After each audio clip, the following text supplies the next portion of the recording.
Saudara dan saudari yang terkasih, Salam, selamat berjumpa dengan Renungan Harian Iona, Inspiration of New Apostolic. Damai sejahtera Tuhan Yesus Kristus menyertai kita.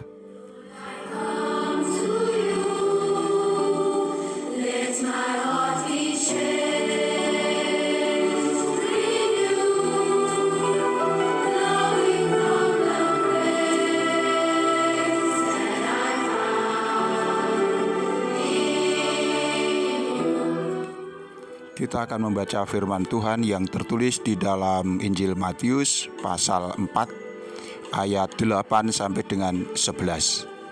Dan iblis membawanya pula ke atas gunung yang sangat tinggi dan memperlihatkan kepadanya semua kerajaan dunia dengan kemegahannya. Dan berkata kepadanya, semua itu akan kuberikan kepadamu jika engkau sujud menyembah aku. Maka berkatalah Yesus kepadanya, enyahlah iblis, sebab ada tertulis, engkau harus menyembah Tuhan Allahmu, dan hanya kepada Dia sajalah engkau berbakti.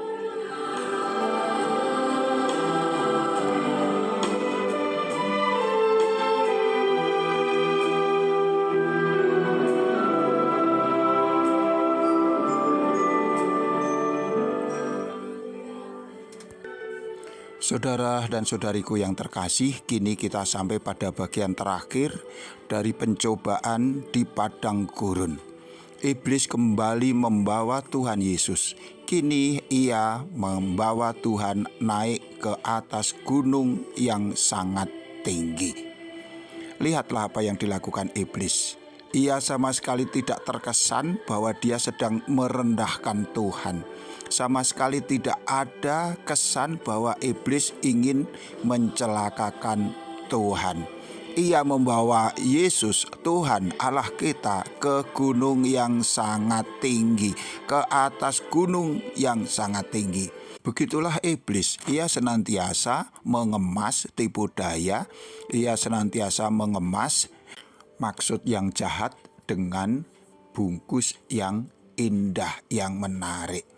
Di dalam kehidupan kita juga senantiasa demikian. Iblis tidak lagi mendatangi kita dalam wujud seekor ular.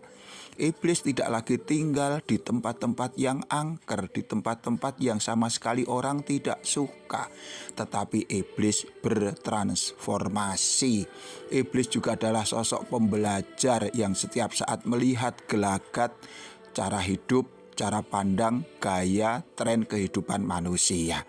Ia juga tidak pernah berhenti menawarkan hal-hal yang menyukakan hati manusia, yang dapat memuaskan rasa ingin tahu manusia, yang dapat membuat mereka senang dan bahagia, meskipun itu sifatnya adalah dusta, tipuan sementara saja.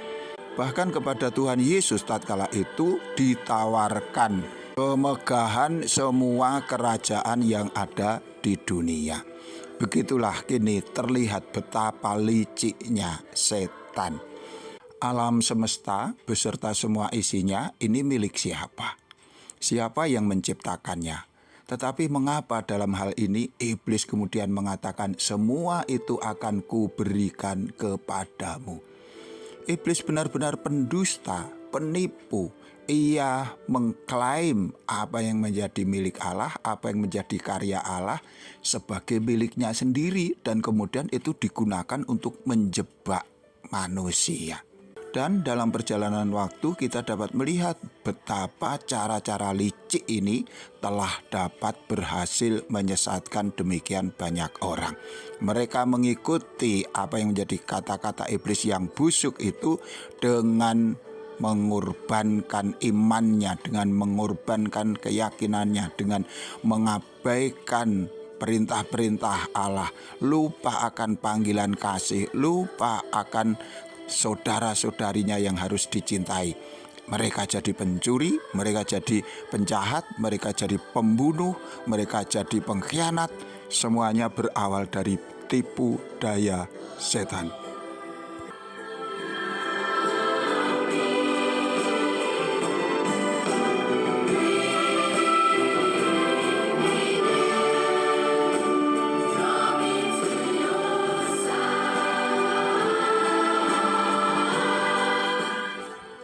Di sana kemudian iblis menentukan syarat-syarat agar manusia dapat memperoleh seluruh isi dunia. Dikatakan di sana semua itu akan kuberikan kepadamu jika engkau sujud menyembah aku. Sungguh keterlaluan. Setan, iblis memerintahkan Tuhan untuk menyembah Dia. Dia tidak tahu diri, siapa Dia, dan siapa Tuhan. Kita juga sering mendapati kehidupan manusia atau mungkin juga diri kita sendiri yang secara tidak sadar kita ingin dipuji, kita ingin disembah. Kita mengangkat diri kita sebagai yang paling benar, sebagai yang paling baik, kemudian memaksa orang lain untuk tunduk kepada kita, mengikuti apa yang menjadi keinginan kita. Kita telah menjadikan berhala bukan hanya dalam bentuk-bentuk benda-benda mati, tetapi bahkan di dalam kehidupan kita sendiri.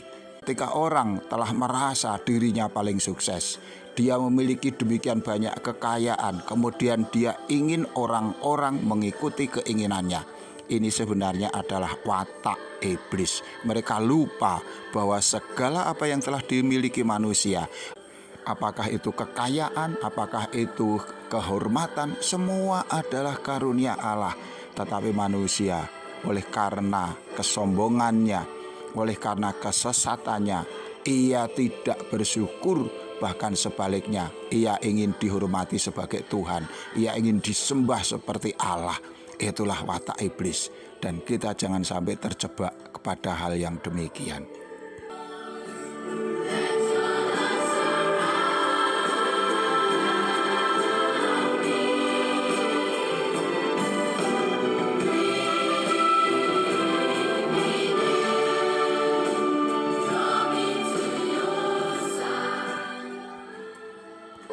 Mendapati godaan yang sedemikian keterlaluan dari iblis, bagaimana reaksi Tuhan?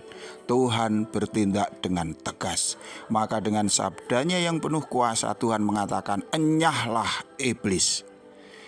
Ini hendaknya juga menjadi perhatian kita. Ketegasan kita dibutuhkan ketika engkau telah didesak untuk tunduk kepada kejahatan. Ketegasan kita dibutuhkan ketika kita dihadapkan kepada masalah-masalah yang seringkali memaksa kita untuk melepaskan iman kita dengan mengatakan, "Enyahlah engkau iblis." Meskipun mulutnya manis, orang-orang yang membujuk kita untuk kita melepaskan iman kita, keyakinan kita, untuk kita tidak tunduk lagi kepada firman Allah, itu adalah kata-kata penuh bisa yang berasal dari setan. Kita harus berani mengatakan, "Enyahlah iblis," untuk sebuah tipuan, untuk sebuah kebohongan, untuk sebuah tindakan yang merugikan orang lain. Katakanlah, "Enyahlah iblis."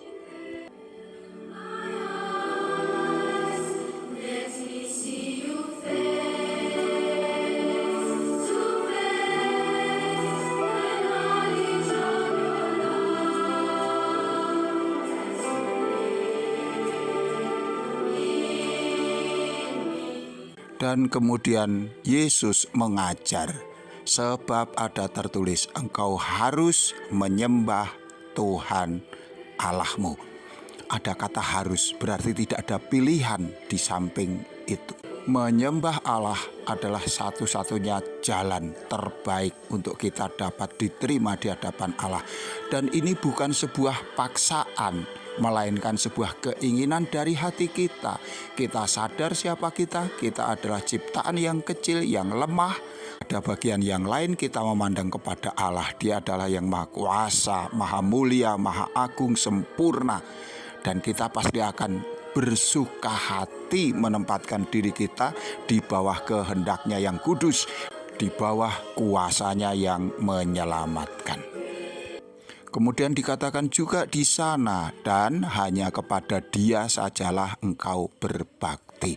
Ada kata berbakti, berarti itu adalah menyerahkan diri. Berarti kita menempatkan segala apa yang kita miliki, segala apa yang kita lakukan hanya untuk keluhuran dan kemuliaan Allah. Berbakti yang dikehendaki Allah adalah berbakti yang eksklusif, yang khusus hanya kepada Dia.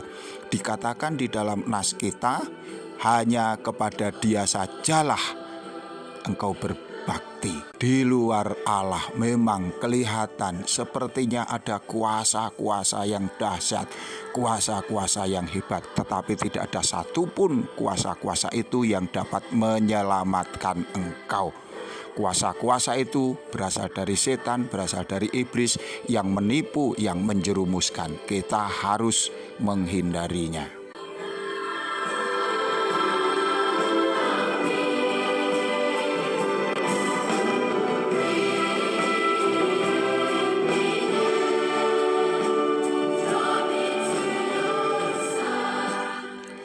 Dan akhirnya saudara dan saudara yang terkasih, dikatakan pada ayat yang ke-11, lalu iblis meninggalkan dia. Lihatlah betapa iblis ketakutan terhadap firman Tuhan. Jikalau kita tegas menolak iblis, melawan dia dengan sekuat tenaga, iblis pasti lari ketakutan. Contohlah apa yang telah dilakukan oleh Tuhan. Katakanlah, enyahlah engkau iblis, dan jangan sekali-kali ragu-ragu mengenai hal ini. Maka kemudian malaikat-malaikat Allah akan diutus untuk datang kepadamu, untuk melayani engkau, untuk melindungi engkau, untuk menyertai engkau. Itu berarti kebaikan, kesejahteraan disediakan bagi setiap mereka yang mau taat dan menyembah, berbakti hanya kepada Allah saja. Tuhan memberkatimu. Sampai jumpa. Amin.